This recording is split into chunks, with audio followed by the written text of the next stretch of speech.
Saudi আরবে যারা আসতে চান তারা অবশ্যই একটা জিনিস মাথায় নিয়ে আসবেন যে আপনাদের দালালের যেই কথা বলে দিবে আপনারা কিন্তু সেই কথার সাথে কোনো মিল পাবেন না।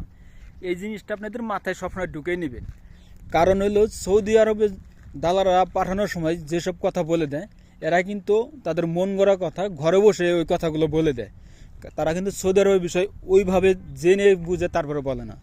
আপনাদের শুধুমাত্র পাঠাই দেওয়ার মতো দায়িত্ব তার। আপনার কি কাজ হবে না হবে এগুলোর কোনো দায়িত্ব কিন্তু সে নেবে না।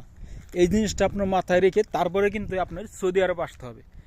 কারণ সৌদি আরবে যখন আপনি আসবেন টাকা দিয়ে, আপনার দালালে তখন আপনাকে 12 পদের কথা বলে আপনার কাছ থেকে টাকা বের করবে। টাকা বের করার জন্য সে সত্য মিথ্যা দুইটাই বানিয়ে বলবে আপনাকে। এমনভাবে ঘটনাটা বলবে, এমনভাবে আপনাকে ঘটনাগুলো বলবে আপনার কাছে মনে হবে যে সে সৌদি আরবের সেই কোম্পানির সাথে বসে এক টেবিলে বসে চা খাইছে আর আড্ডা কইরা সে বিষয়টা এখান থেকে নিয়ে গেছে, নিয়ে যেয়ে আপনাকে নিয়ে আসতেছে। আসলে কিন্তু বিষয়টা এরকম না।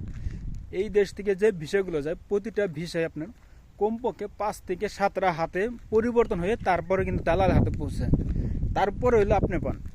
তো এই যে পরিবর্তন হয়, আর আপনি জানেন একজনের কাছ থেকে কথা যখন আরেকজনের কাছে যায় সেই কথাটা কিন্তু অটোমেটিকলি পরিবর্তন হয়ে যায়।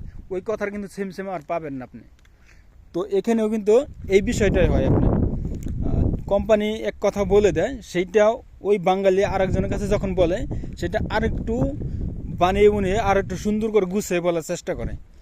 এইভাবে করে কিন্তু একটু করে বাড়ায় বলতে বিষয়টা অনেক রকম হয়ে যায়, অনেক বড় হয়ে যায়।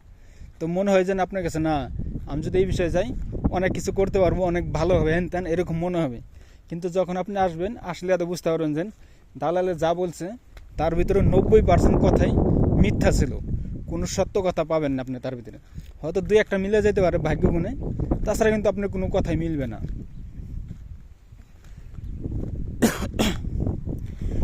তো এই ধরনের মন মানসিকতা নিয়ে কিন্তু আপনি সৌদি আরব আসতে হবে। তো দেখেন এই যে আমাকে দালালে পাঠাইছিল যে আপনি ফার্মেসির কথা কই পাঠাইছিল। তো আমি এখন আছে লোক ঘোড়ার একটা স্টেডিয়াম, এখানে ঘোড়ার দৌড় খেলা হয়, সেই জায়গায় আসছে আমি এখন। তো এখানে ফার্মেসির কোনো নামগন্ধ নাই। বলছিল আমাকে 2 বছরের কন্ট্রাক্ট, কোম্পানি আমার কাছ থেকে 3 বছরের কন্ট্রাক্ট করে নিচ্ছে। আমাকে বলছিল 1000 টাকা বেতন, 1000 রিয়াল বেতন আর কি।